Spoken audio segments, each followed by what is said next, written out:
Assalamualaikum warahmatullahi wabarakatuh. Perkenalkan, nama saya Maulida Regina Putri. Pada kesempatan kali ini, saya ingin mempresentasikan tugas mata kuliah Hukum dan Pemerintahan Daerah dengan dosen pengampu Bapak Arisandi Mursalin. Nomor 1, jelaskan konsep otonomi daerah dan bagaimana prinsip ini diterapkan di Indonesia.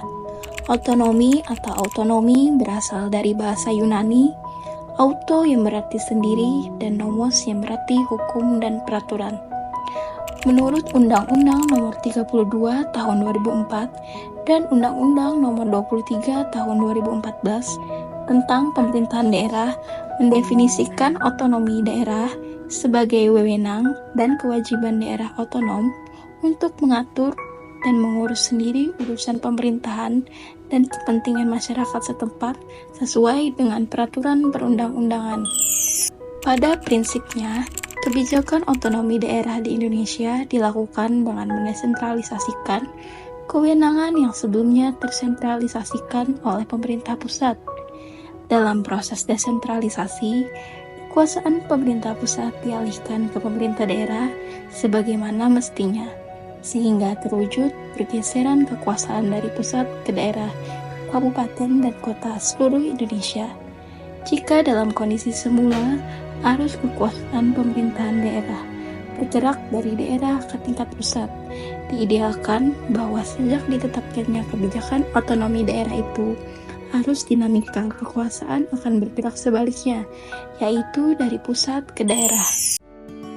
Kedua, apa saja prinsip pembagian kewenangan antara pemerintah pusat dan pemerintah daerah menurut Undang-Undang Nomor 23 Tahun 2014 tentang pemerintahan daerah? Hal baru yang diatur dalam Undang-Undang Republik Indonesia atau Undang-Undang Nomor 23 Tahun 2014 tentang pemerintahan daerah antara lain terdapat dalam pasal 9 yang menyatakan bahwa urusan pemerintahan terdiri atas urusan pemerintahan absolut, urusan pemerintahan konkuren, urusan pemerintahan umum. Urusan pemerintahan absolut sepenuhnya merupakan kewenangan pemerintahan pusat. Urusan pemerintahan konkuren merupakan urusan pemerintahan yang dibagi antara pemerintah pusat, daerah provinsi, dan daerah kabupaten kota yang menjadi dasar pelaksanaan otonomi daerah.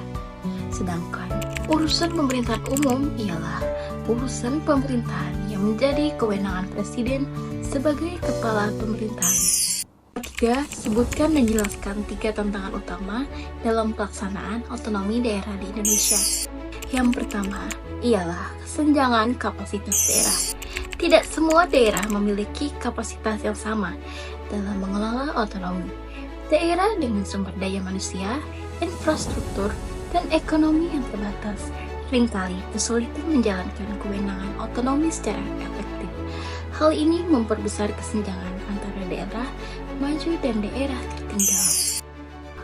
Yang nomor 2 ialah korupsi dan penyalahgunaan kekuasaan. Desentralisasi memberikan kewenangan besar kepada pemerintah daerah, tetapi pengawasan yang kurang memadai seringkali membuka peluang terjadinya korupsi, kolusi, dan nepotisme. Hal ini dapat menghambat pelayanan publik dan pembangunan. Nomor 3 ialah koordinasi pusat dan daerah. Pelaksanaan otonomi daerah sering mengalami hambatan dalam koordinasi antara pemerintah pusat dan daerah. Kadang terjadi tumpang tindih kewenangan atau kebijakan yang bertentangan yang dapat mengganggu stabilitas pemerintah. Nomor 4, berikan contoh kasus yang menunjukkan konflik antara pemerintah pusat dan daerah dalam pelaksanaan otonomi daerah. Jelaskan penyebab dan penyelesaian kasus tersebut. Contoh kasus yang saya ambil ialah konflik pemerintah pusat dengan pemerintah provinsi Kalimantan Timur dalam pengelolaan hutan lindung Bukit Soeharto tahun 2015. Yang menjadi latar belakang dari kasus ini ialah pemerintah provinsi Kalimantan Timur ingin memanfaatkan sebagian kawasan hutan lindung Bukit Soeharto untuk membangun jalan tol Balikpapan Samarinda. Di sisi lain, pemerintah pusat melalui Kementerian Lingkungan Hidup dan Kehutanan atau KLHK menolak karena kawasan tersebut memiliki status hutan lindung yang dilindungi undang-undang. Penyebab konflik ini yang terjadi ialah 1. Kewenangan tumpang tindih. 2. Perbedaan prioritas. Yang ketiga ialah kurangnya koordinasi. Berikut ialah penyelesaian dari kasusnya. Setelah serangkaian negosiasi, pemerintah pusat akhirnya menyetujui pembangunan jalan tol melalui revisi status kawasan hutan lindung.